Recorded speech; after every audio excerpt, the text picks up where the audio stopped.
Good afternoon. It is 58 degrees in Richland Center at 12:08.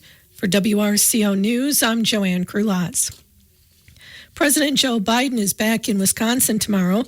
Biden is holding a White House event in Milwaukee focused on creating jobs to replace lead pipes. He'll follow that with a trip to the Philadelphia area to campaign for Pennsylvania Senator Bob Casey. Biden had delayed his travel due to Hurricane Helene response, the now resolved East Coast longshoremen's strike, and Iran's attack on Israel. Donald Trump is making it quite clear how important Wisconsin is in the presidential race. The former president was The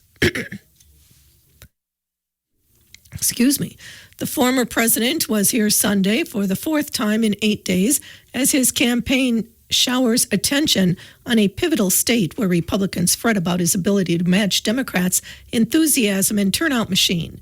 Trump rallied voters in Juneau in Dodge County, which he won in 2020 with 65% of the vote. Wisconsin is perennially tight in presidential elections, but it's gone for the Republicans just once in the past 40 years. That was in 2016 when Trump won the state. A win in November could make it impossible for Democrat Kamala Harris to take the White House. The International Association of Firefighters has declined to endorse Vice President Kamala Harris, meaning her trip to Michigan on Friday came without the national group's official backing. Harris and Donald Trump are trying to get the upper hand with working-class voters in the closing weeks of the presidential campaign. Harris visited a firehouse outside Detroit. Organized labor has been a bedrock of Democratic support, but Trump is eager to make inroads with unions in the election and visited Michigan Thursday. He appeared Friday in Georgia with Governor Brian Kemp and near a military base in North Carolina. Gwen Walz campaigns in Wisconsin this week. The wife of Democratic vice presidential nominee Minnesota Governor Tim Walz will make stops in Madison and Beloit. She'll address the contrast between former President Donald Trump and Vice President Kamala Harris on the issues of reproductive rights and improving conditions for working-class families. The visit will be her third to Wisconsin in recent weeks. The latest Marquette poll has Harris with a 4-point lead. The Marquette poll shows voter divisions are starker now than the last two election cycles. Harris polls better than Trump on personal character. Sharonda Orridge of Minneapolis says she's voting for Kamala Harris because she's concerned about preserving democracy. It's closer to my vision than what I see for Donald Trump because he don't see people. He just sees himself. Donald Trump polls better than Kamala Harris on the most important issue to voters, which is the economy. Jane Gamez is a conservative from West Dallas who says she plans to vote for Donald Trump. I think that we jump to conclusions too soon on both sides that we're not willing to discuss. 46% of Wisconsin voters tell the Marquette poll they've stopped talking and some friends, family, and coworkers over politics. A new study finds Wisconsin election system is more secure than other swing states. The nonprofit political research group Informing Democracy finds guidance from the Wisconsin Elections Commission leaves little room for local clerks to deviate from how they can do their work. Sauk Prairie School District Superintendent Jeff Wright has announced he's running for State Superintendent of Public Instruction. Wright is the first person to challenge Underly, who's been in office since 2021 and announced her re-election campaign in September. Wright is a Democrat who ran for state assembly in the 51st District in 2018, but lost to Republican Todd Novak by just over 300 votes. Last month was one of the driest Septembers in Wisconsin since 1940. Climatologists say Wisconsin's total rainfall for the month was a little more than an inch. Most of Wisconsin's counties reported rainfall between 2 to 3 inches below normal. Forecasters blame an area of high pressure over the southwest and into the Pacific Ocean. A survivor of Hurricane Helene is in Wisconsin with family to not be a drain on resources for people who have nowhere else to go.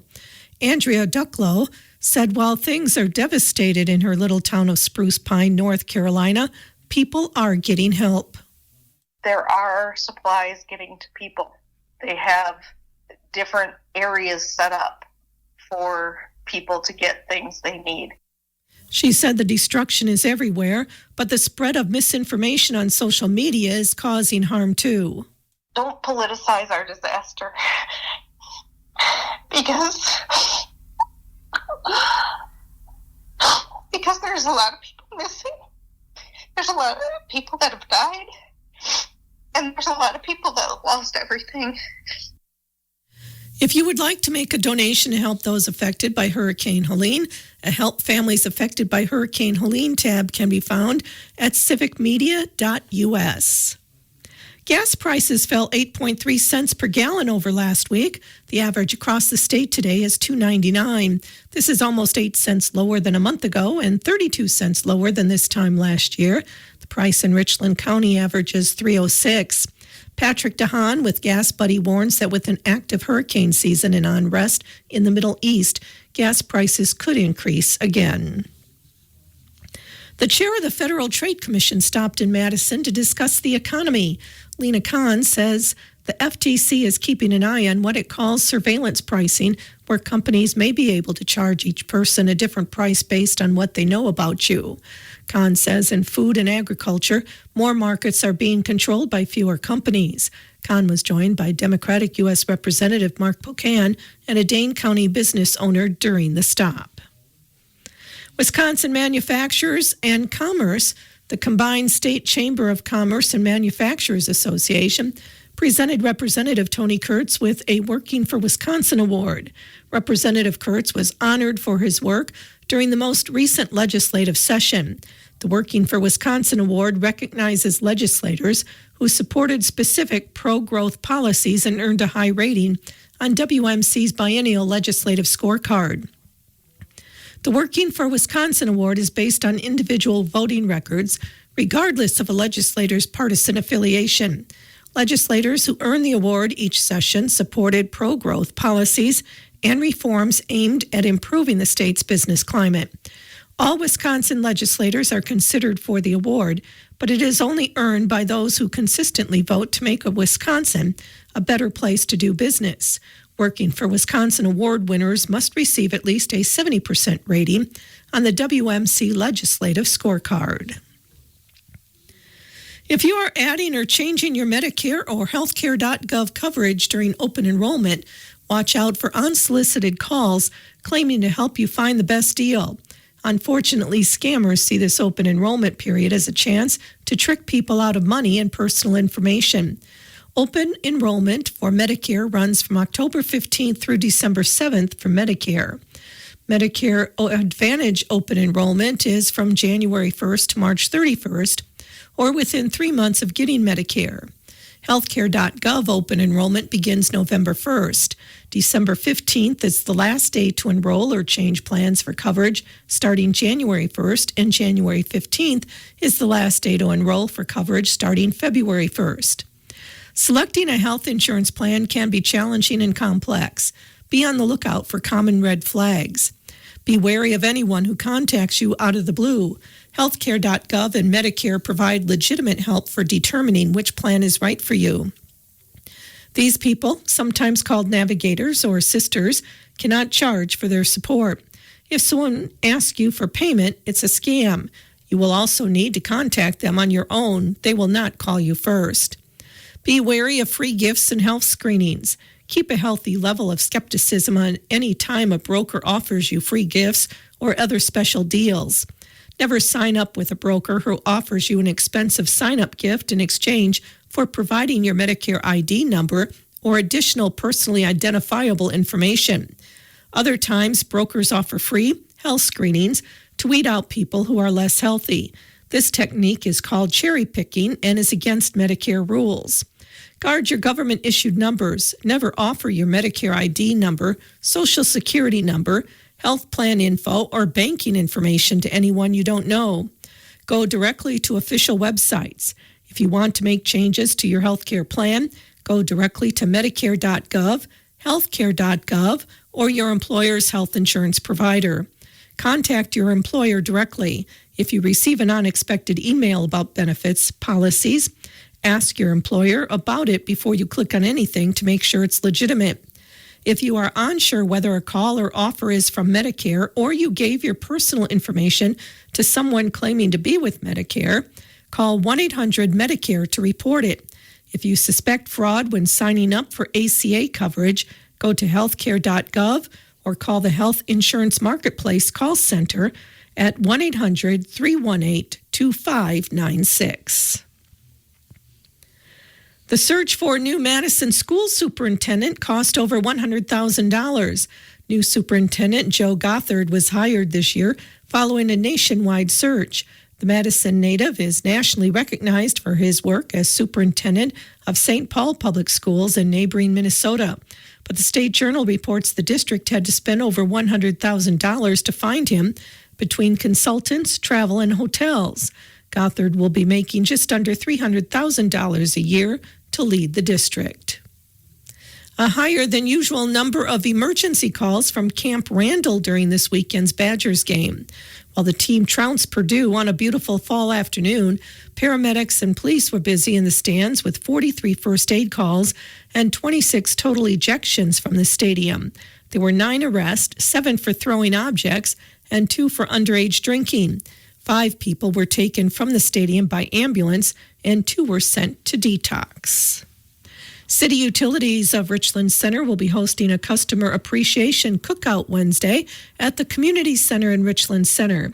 Fun and food will be featured at the event, as well as plenty of information. Scott Gald is manager of Richland Electric Utilities. We'll have booths like we've had in the past from each department. City departments will be there. We'll be having some drawings, some guessing games for bill credits. You go around to the tables, get stamped that you attended, and then you're going to be in for some gift cards too. And we've got a great meal planned for you for customers. So just encourage everybody to come out and see what we've got. I think it's our 4th annual. It's been very positive and growing every year. So just look forward to seeing our customers and asking any of the staff any questions they have. A wide variety of staff members will be able to help answer any questions you may have. It's anything within the utilities, right? You've got all the superintendents, all the line staff, the field staff there. So any questions that folks have, they can ask. The booths will have representatives available, including Jim Schwingle from WPPI Energy, who will have great information to provide. Hopefully something that's interesting to people, and that's basically, how to get money, what the sources are. The Inflation Reduction Act dollars are now becoming available, and I'm just going to answer questions about tax credits and those programs to help people with their homes as far as energy efficiency. The City Utilities Customer Appreciation Cookout will be held Wednesday from 3:30 to 6:30 at the Community Center in Richland Center. You can find information about Richland Center City Utilities at cityutilitiesofrc.com. Richland County United Givers is looking for support in reaching their 2024 fundraising goal of $39,000. As local nonprofit, the Richland County United Givers mission is to raise funds for other nonprofit organizations serving the needs of the residents of the greater Richland County area. Jay Muller is a Richland County United Givers Executive Board member. What's unique about United Givers is that there's 19 charities under one umbrella. Why don't I just cut one check that covers all the charities that are underneath United Givers? So it's kind of like a supermarket of charities. And the charities spend most of the majority of the money that we bring in for United Givers stays within our county, the majority of it. Sometimes, like in Muscatine EMS, those are may not be directly in the county, but they give Richland County mutual aid. And a lot of our organizations that we represent are synonymous and directly pointed towards this Richland County. 19 local nonprofit organizations are being supported this year by the Richland County United Givers, and new opportunities are being offered for residents and businesses to provide support. We're going to start with doing a little pledging. And pledging is a pledge to donate some money to United Givers, which covers a lot of stuff. And the way you do that is you go to a friend or you go to your fellow worker and say, that's a good organization. I'm going to pledge $20. And that starts a little snowball effect. And another thing we did this year, too, was that when we have a board that picks all the candidates that they have to put in an application, and what we do, we review all there's a special subcommittee that picks the people that put in applications, and then we review that. This year we did, and there's a few of these organizations we actually granted more money to because of their numbers going up and because of the good work that they do. And by making pledges and stuff, that makes us stronger so that we can catalyst into 2025. And you can actually mail us at Richland County United Givers at P.O. Box 228. Or you can come online and donate through PayPal. Now, I'm not going to give you the www. Just Google it and you'll find us. But you'll notice that it says Richland County United Givers. That makes us synonymous to Richland County, as a lot of these organizations do. The bulk of the money donated stays right in Richland County to help our local residents. When you give that $1, you're helping your neighbor. You're helping somebody that might be 80 years old that might be having a problem making ends meet due to circumstances. You're helping newborns get their formula, diapers and stuff. And it's just a kind of like a short-term thing until they get back on their feet. A lot of time, illness takes people out of the work area, an unexpected injury.